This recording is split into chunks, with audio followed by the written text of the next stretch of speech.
Video games have been around us since 1958, and since then, a lot has changed. Technology has advanced a lot, and games are now more realistic than ever. However, there is one thing that has stayed the same, and that is their elements. Nowadays, games are more complex.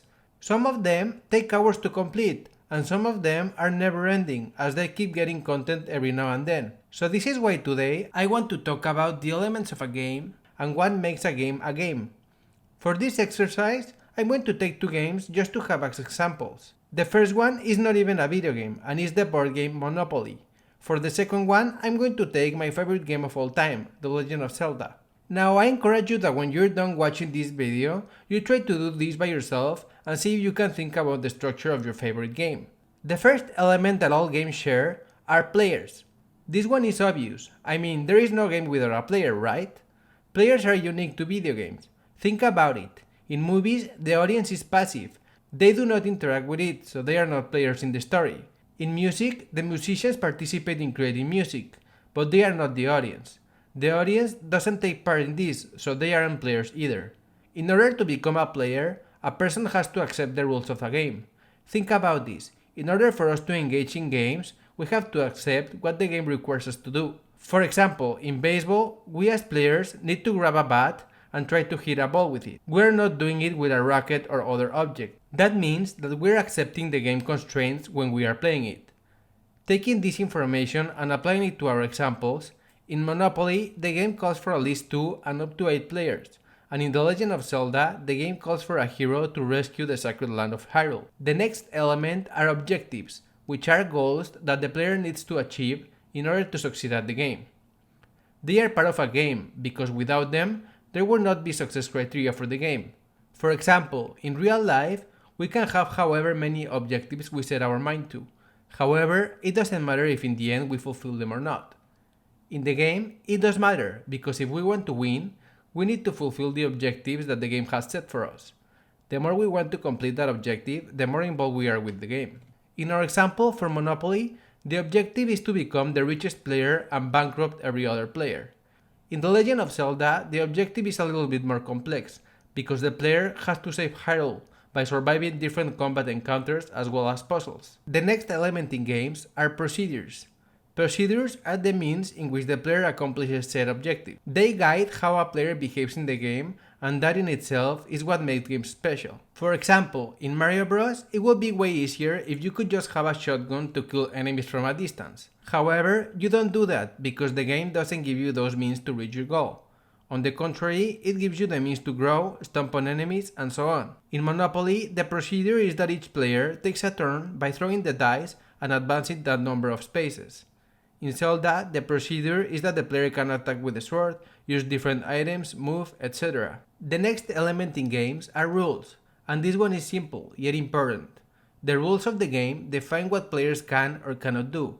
Games cannot exist with rules, because rules define games and limit the player's behavior in a specific game. As long as the player respects these rules, they accept they are playing the game.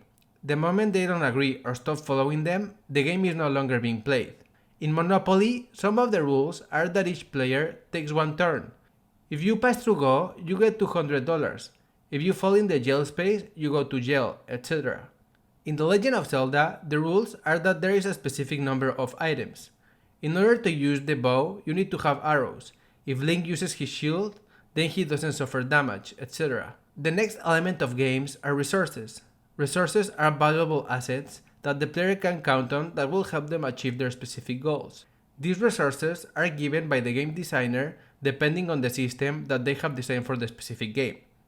In Zelda, the player can get heart containers that will grant the player more life. Their sword also gets powered up because that helps the player overcome tougher enemies and have an easier time in order to achieve their goal. In Monopoly, the resource is money. It allows the player to build stuff in order to get more powerful and be able to fulfill the objective of the game, which is to be rich. The next element is conflict. Normally in games, the procedures and rules prevent the player from accomplishing their goal too easily, and sometimes it can also make different players go against each other. In Zelda, you can just decide at the beginning, I'm just going to go to Ganon's castle and save Hyrule. You have to beat each of the dungeons to get a piece of the Triforce in order to get stronger. That means that you're going to need to beat a lot of enemies and surpass a lot of different traps. That is the conflict. In Monopoly, other players become the conflict. You can just decide what property you want to buy. Other players can land on that space first and claim the property, so you need to make strategic decisions about what you do in order to maximize your profit. The next element are boundaries, and these are where the game takes place.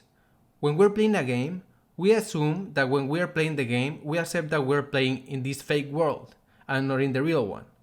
In Zelda, we accept that the world is constrained with walls that don't let us escape Hyrule and go somewhere else. It is defined by the game's code and art made by the game designer. In the case of Monopoly, it's a little trickier because it is not as literal. However, we can learn that the boundaries are conceptual because the players are bound to the social agreement they made before playing the game. It is as if when we're players in a game, we leave the real world and agree to take part in the game world, with different elements to the real ones we normally know. The final element is the outcome. At the start of any game, we don't know the outcome.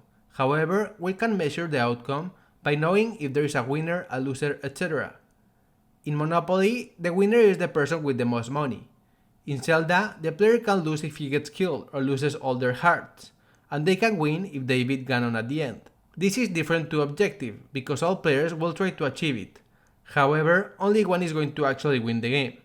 In the case of Monopoly, all players are going to be trying to make a lot of money, but only the one who makes the most wins. In Zelda, although it is a one-player game, a lot of people are going to die and give up, and only those who keep trying are going to actually save Hyrule. It is important to have the outcome be unknown for the player, because that keeps players engaged with the game for longer. If as a player we know what the outcome is, then the interest is lost. It is our job as game designers to craft an interesting experience that players feel invested in so they keep playing. And that's it, you guys. Thank you so much for watching. What elements of games do you find interesting or more important? Please let me know in the comment section below. Also, if you like this video, please hit the like button and share it with your friends. See you next time!